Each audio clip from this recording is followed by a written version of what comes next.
Il y a des chefs qui peuvent ne pas faire le Nabaska. Vous savez qu'il y a des familles dont on parle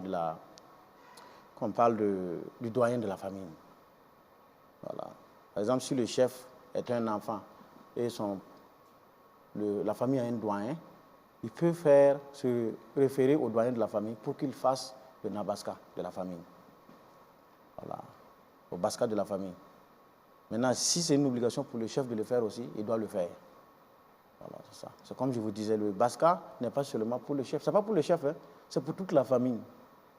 C'est pour toute la famille. Le chef le fait, après vous allez voir que dans la famille, d'autres vont faire. Par exemple, moi, je pars chez mon grand-père, lui, il fait, mon grand frère du moins, lui, il fait le sacrifice pour donner aux membres des ancêtres. Voilà. Moi aussi, ça n'est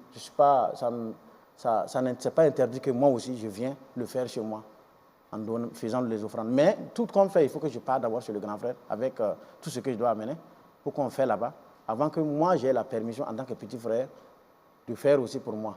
Ainsi de suite. Voilà, c'est ça. Mais tous les chefs respectent ceux qui doivent vraiment faire le Baska. Est-ce que tous ils respectent? Bien sûr, si tu es dans ça, il faut respecter. Ils savent de pourquoi ils le font. Ouais. Mais Toum aussi, comment ça se passe? Peut-il organiser ce Baska, vous l'avez dit? Mais comment? C'est comme je vous ai dit, ça ne se fait pas au hasard.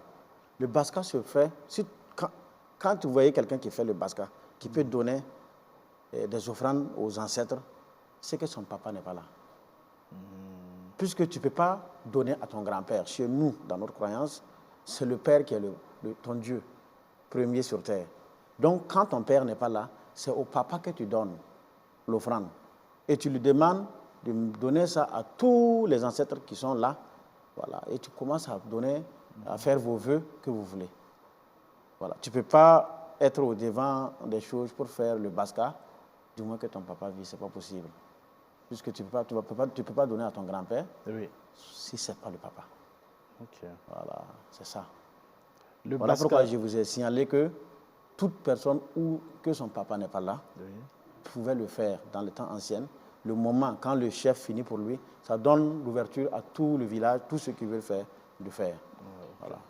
Quand c'est dans les familles, quand le doyen de la famille fait, maintenant ça donne aux autres membres de la famille de le faire.